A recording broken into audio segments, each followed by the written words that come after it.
ప్రజల్లో పుస్తకాల పట్ల అవగాహన పెంచడానికి బుక్ వాక్ నిర్వహించారు. బుక్ ఫెయిర్ సొసైటీ అధ్యక్షుడు యాకూబ్ లోయర్ ట్యాంక్ బండ్ నుంచి ఎన్టీఆర్ స్టేడియం వరకు ర్యాలీ చేశారు. ఈ ర్యాలీలో బుక్ ఫెయిర్ సొసైటీ సభ్యులు, విద్యార్థులు పాల్గొన్నారు. డిజిటల్ యుగంలో కూడా పుస్తకాలు చదవడానికి సక్సెస్ కాలేరని చెప్పారు నిర్వాహకులు. రానున్న రోజుల్లో బుక్స్ ను మరింత విస్తృతం చేస్తామన్నారు నిర్వాహకులు.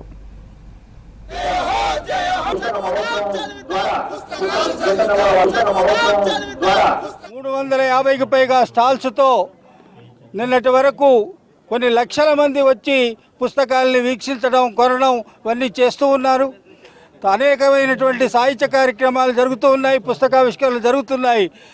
మా కార్యక్రమంలో భాగంగా, మనందరి కార్యక్రమంలో భాగంగా హైదరాబాద్ బుక్ ఫెయిర్ పుస్తక నడక, బుక్ వాక్ చేయాలనేటువంటిది తలంపుతో లోయర్ ట్యాంక్ బండ్ నుంచి బయలుదేరిన పుస్తక నడక అనేక మంది పిల్లలతో, అనేక మంది పెద్దలతో ఇక్కడికి వచ్చింది.